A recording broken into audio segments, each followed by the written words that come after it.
My dear students, এইখিনি হল section সি grammar. তোমালোকক মই আগতে কৈছো তোমালোকৰ অহা এক্সামিনেশনত তোমালোকৰ গ্ৰামাৰ সেকশনৰ পৰা 10 মাৰ্কস পাবা। হয়তোবা মই ইয়াতে উল্লেখ কৰা ধৰণে অকণমান অপশনো থাকিব পাৰে, কেতিয়াবা তোমালোকৰ পৰীক্ষাত অপশন দিয়ে কেতিয়াবা নিদিয়ে। মই ইয়াতে অপশন নিদিয়াকৈ মডেল কোৱেশ্চনটো তোমালোকৰ আগত আগবঢ়াইছো। Question 6a, fill in the blanks with suitable determinants. মানে determinants रे তোমালোকে এটো fill up কৰিব লাগে। We have very dash information, few or little. দেখা information যেহেতু কাউন্ট কৰা না যায় গতিকে এইটো little হ'ব। গতিকে we have very থাকিলে few or little হয়, this is correct. But যদি countable হয় then you will put few, আর যদি আনকাউন্টেবল হয় তেতিয়াহলে তোমালোকে লিটল বহাবা। গতিকে এই সেন্টেন্সটো তোমালোকে কি উই হ্যাভ ভেরি লিটল ইনফরমেশন হব।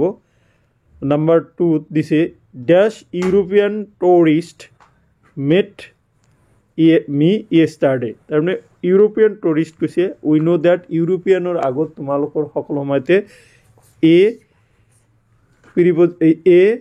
আৰ্টিকেল বহে। গতিকে তোমালোকে লিখিবা এ ইউৰোপিয়ান টুৰিস্ট।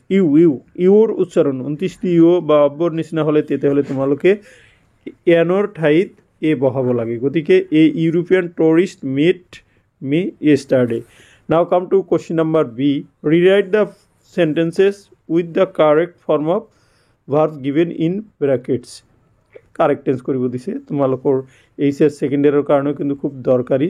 দেখা ইয়াতে দিয়া হৈছে I wish I dash a king, B দিয়া আছে।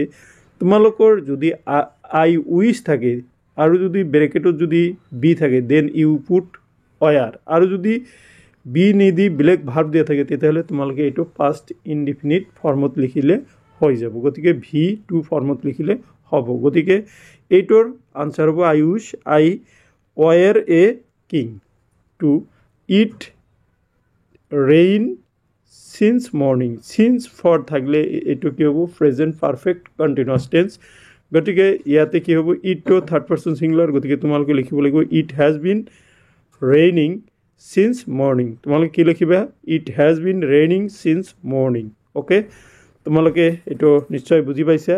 নাও come to question number C. Question number সিত কোৱা হৈছে যে fill in the blanks with appropriate model auxiliaries.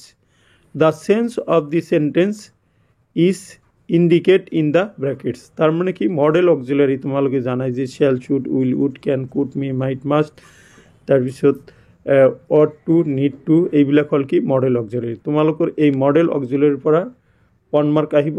দেখা কেনেকুৱা তোমালোকে মডেল অক্সিলাৰিটো ইউজ কৰিবা। দেখা ইয়াতে দিছে we dash play football, ability দিছে ইয়াতে যে এবিলিটি সক্ষম। এবিলিটি হলে তোমালোকে ক্যান বহাবা। We can play football, we can play football. এই যে যিবিলাক কি আছে সেন্স আছে as per sense you put the modal auxiliaries. Number 2 দিছে dash I come in sir permission, permission বুজালে মে হয়। আৰু এইটো তোমালোকৰ সহজ এটি সেন্টেন্স। আমি যেতিয়া সৰুৰ পৰা শিকি আহিছোঁ যে may I come in sir, এইটো কৈছিলোঁ না, ঠিক সেনেকৈ may I come in sir. Okay, now come to correct the following sentence. Correction করিব দিছে। ইয়াতে দিছে দেখা 1 number he left the hostel with bag and baggage. দেখা এই ব্যাগ এন্ড ব্যাগেজ থাকিলে টালি টোপোলা বান্ধি থাকিলে উইথ দিব নালাগে, এইটোই টালি টোপোলা বান্ধি গৈছিল। গতিকে তোমালোকে লিখিবা he left the hostel bag and baggage, he left the hostel bag and baggage. তাৰপিছত নাম্বার 2 দিছে she is reading since morning। ইয়াতে আকৌ দিছে দেখা প্ৰেজেন্ট পাৰফেক্ট কন্টিনিউয়াস টেন্সত আৰু এটা সেন্টেন্স দিছে, তোমালোকে এইটো কাৰেক্ট কৰিব দিছে। ইয়াতে she is reading since morning দিছে। গতিকে এইটো she is reading নহব, she has been reading। তো প্রেজেন্ট পারফেক্ট কন্টিনিউয়াস টেন্সত গলে কি হ'ব has been or have been হয়, যেহেতু she to third person singular. গতিকে তোমালোকে কি লিখিব লাগিব যে she has been reading since morning. So এইখিনি আসলে কোশ্চেন নাম্বার 6 আৰু তাৰ সলিউশন। নাও কাম টু কোশ্চেন নাম্বার 7।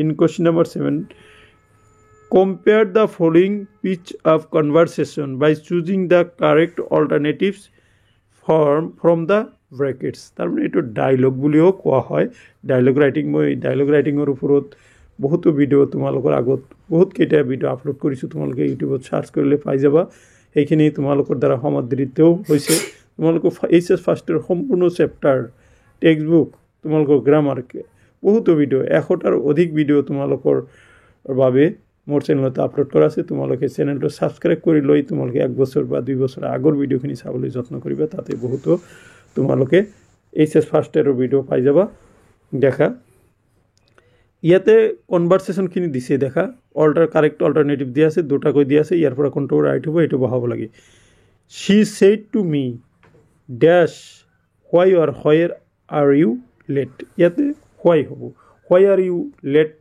আমি জানো she said to me why are you late I replied I am not late মই হেটো ৰিপ্লাই কৰি দিছিলো যে মই লেট কৰা নাই কি কৰিছো it's 10:30 in or by my was by হবে এটো was preposition এটো it's 10:30 by my was হ'ব okay now come to question number b number দিয়া হৈছে দেখা rewrite the following sentences as directed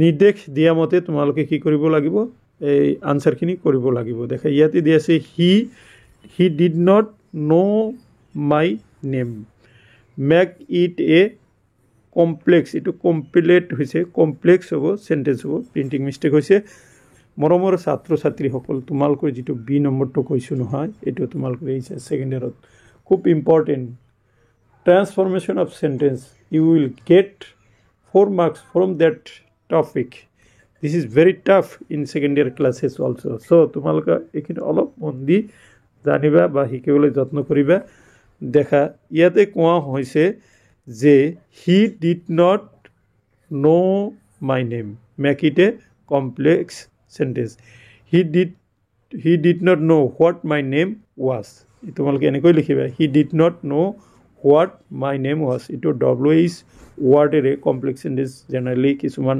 wh word এরও complex করা হয় এটো simple sentence ত আছে গতিকে তোমালোকে আকৌ কৈছো কি লিখিবা যে he did not know what my name was number 2 to soa yete ase she is the most intelligent girl in the class use the comparative degree of intelligent intelligent তোমালোকে কি comparative degree comparative যেহেতু most আছে তাতে তোমালোকে more বহাব লাগিব দেখা মই কেবাটা ভিডিও কিন্তু ডিগ্ৰী অফ কম্পাৰিজনৰ ফৰ সেকেন্ড ইয়াৰৰ কাৰণে আগবঢ়াইছিলো তোমালোকৰ যোৱা বছৰ এইখিনি ভিডিওখিনি আপলোড কৰিছিলো তোমালোকে মোৰ চেনেলত যোৱা বছৰত ধৰা 1 বছৰৰ আগৰ ভিডিওখিনি তোমালোকে সাৰ্চ কৰি থাকিবা তাতে যাই পাবা সেইখিনি পঢ়লে তোমাৰ জিন্দেগীত আৰু এই কম্পাৰেটিভ কি কৈছে কম্পাৰিজন অফ ডিগ্ৰী কেতিয়াও তোমালোকৰ ফুল নহয় দেখা তাৰ পৰা 100% কমন পৰে এটো কি হ'ব she is more intelligent than any other girl in the class she is more intelligent than any other girl in the class now come to question number 8 rearrange the words in the following to form meaningful sentences তোমালোকৰ 2 number থাকিব ইয়াতে তাৰে rearrange কৰিব দিব তোমালোকৰ তাৰ মানে উল্টা পুল্টা কৈ সেন্টেন্স বিলাক দিছে meaningful হ'ব লাগিব হেনকা তোমালোকৰ 2 মাৰ্কস থাকিব তোমালোকৰ অহা পৰীক্ষাটো থাকিব দেখা কোশ্চেন নম্বৰ 1 দিছে are harmless to snacks most people এইটো কি হ'ব দেখা meaningful হ'ব লাগিব প্ৰথমতে তোমালোকৰ most snacks are harmless to people again মই তোমালোকৰ আগত কৈছো most snacks are harmless to people গতিকে এনেকৈ লিখিবা most snacks are harmless to people এতিয়া আছে নাম্বার 2 লৈকে আহা last question Shyam not know swim does to how এটো দিছে Shyam does not know how to swim Shyam does not know how to swim so my dear students এইখিনি আসিলে grammar সেকশনৰ পৰা পৰীক্ষাত অহাৰ সম্ভাৱনা থকা মই প্ৰস্তুত কৰা মডেল কোশ্চেনৰ সলিউশন আশা কৰিছো এই মডেল কোশ্চেনৰ সলিউশনে তোমালোকক অহা পৰীক্ষাত সহায় কৰিব মই তোমালোকৰ বাবে আজি আবেলি আৰু এটা তোমালোকৰ পেজেছ ৰাইটিঙৰ ওপৰত এটি ভিডিঅ' আগবঢ়াম তাৰপিছত টেক্সট বুক আলোচনা কৰিম ৰাইটিং স্কিলো আলোচনা কৰিবলৈ যত্ন কৰিম তেতিয়ালৈকে তোমালোকে ঘৰত সুস্থ থাকা এইচএছ ফাৰ্ষ্ট ইয়াৰ কাৰণে ভালদৰে পঢ়া শুনা কৰা এই কামনাৰে আজিৰ এই ভিডিঅ' ইয়াতে সমাপ্ত কৰিছোঁ ধন্যবাদ